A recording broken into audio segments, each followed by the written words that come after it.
Welcome back to the Dividend Diplomats YouTube channel. Laney and Bert are here to talk to you about why we are investing more into Vanguard ETFs.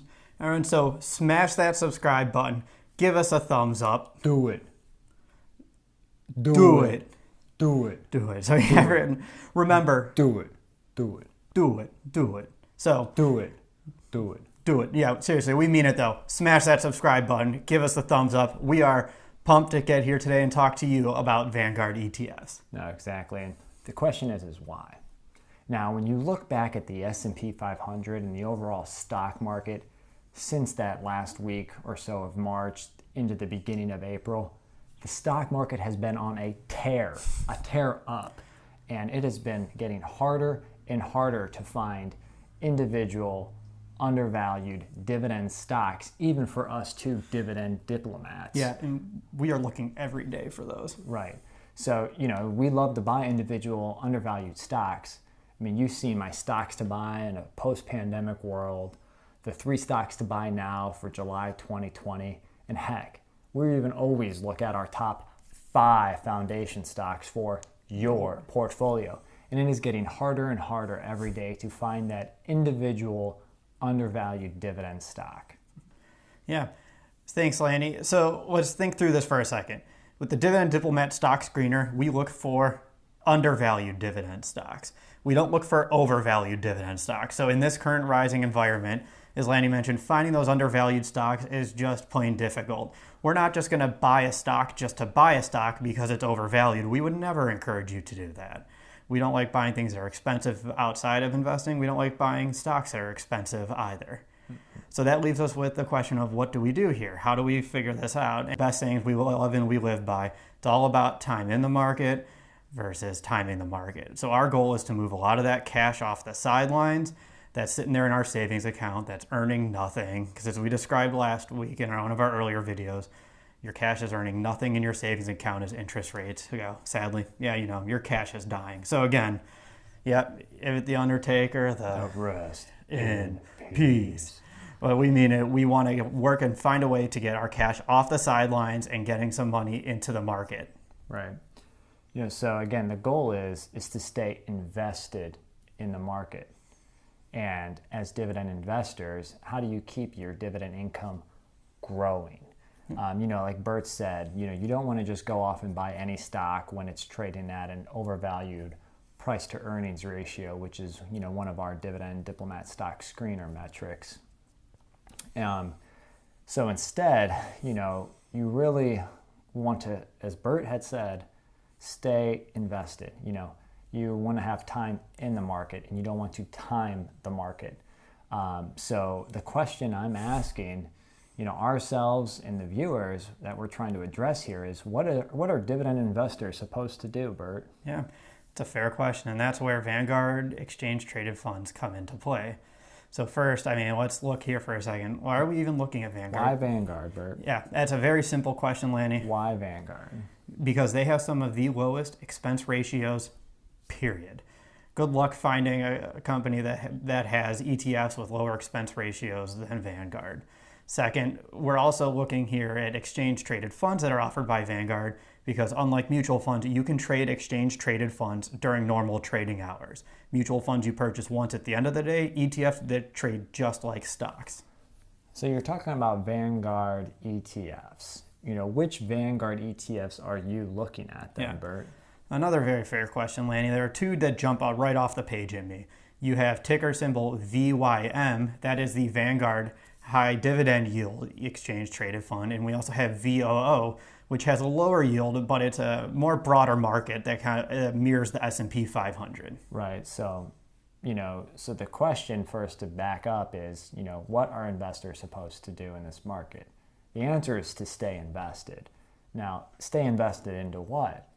We're thinking that there's a way to use Vanguard ETFs. Now, Bert just went through 2, the VYM and the VOO. Now, the VYM being the high dividend yield, you're getting a slice of the broader market, but really focused on dividend growth and dividend yield. And they yield, that ETF yields between 3.5% to 4% with dividend growth each year.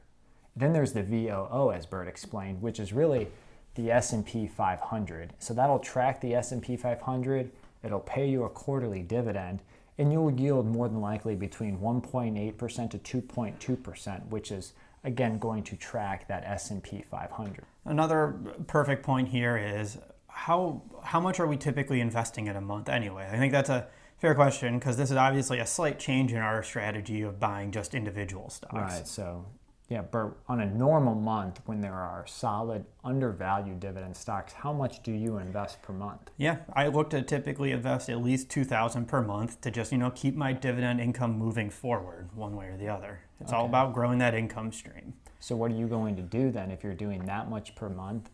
How much are you going to do, Bert, from a Vanguard ETF strategy? Well, that's fair. I mean, it depends a lot on the market, but I'm still going to be looking to fill this $2,000 bucket. I'm not going to stop investing just because there aren't any individual undervalued stocks. I'm going to continue looking to fill that investment bucket that I'm looking. So that about $2,000 a month. So I guess that would put me close to about $500 per week if there is nothing available or nothing that's screaming undervaluation. Right. Right. So you're actually implementing almost like a dollar cost average into your Vanguard ETF. Yeah, that's correct. I guess, Landy, what are you doing? What are you looking to do? I appreciate the question, Bert. So what am I doing? Usually I do 3,000 to 5,000 invested per month. I'm aggressive on that road to financial freedom, building that dividend income portfolio and really making it more passive as much as I can. Now, I'll say that I'm not following yours. I'm not doing the 3,000 to 5,000 a month into Vanguard. But what I'll do individually and personally, I'll pick, either VYM or VOO and buy 3 shares every week. So, if it's VYM, it's $250. If it's VOO, I may buy 1 share, and that's going to be around $250 to $300, depending on what that is. And that way, I know I'm building my capital to pounce when there are opportunities, but I'm still acquiring something that is producing a dividend income, which, as we know from the Battle Royale, if you smell what Lanny is cooking, it's better to have dividend income versus interest income because of the taxation. Yeah, I mean, that's big with the tax deadline that just come up. I think everybody's learning that lesson. Yeah, I know I learned my lesson, sending the IRS a fat check. That's what we're looking to avoid here. You want to keep that taxable income as low as you possibly can. Right. So Bert, what I'm hearing though is yes. What are dividend investors to do? Stay invested in the market. Consider Vanguard ETFs. Yep. We've talked about what your strategy is, acquiring maybe 500 a week. My strategy right now has been 250 a week. Yep. What else are you curious about? Yeah, I mean, I think that pretty much that hits a lot of the high points for why I'm looking to Vanguard ETFs. Again, remember, this is just something that's just helping us continue pushing things forward. We've said it, I think, 5 times in this video now. It's just about starting that time in the market, getting invested, and getting that money in there. Because, look through, if you want to talk about dollar cost averaging, look at the last 3 months. I think that's your example. You could have been waiting on the sidelines forever for that undervalued stock to never appear.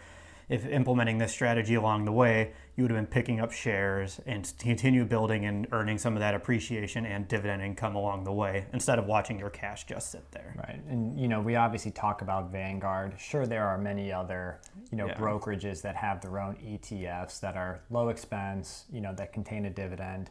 We like Vanguard, again, because they're the lowest expense ratios out there. We're very familiar with it.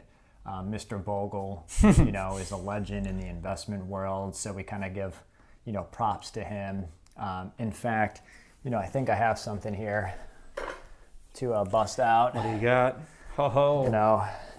They also, props to Vanguard, for sending us these hats. Invest like a boss. I'll even put that up to the camera so you can see it and check it out. So we've been a part of the Vanguard family for a little while, so. Again, not saying we're any biased here, but Vanguard's stay true to the game. Yeah.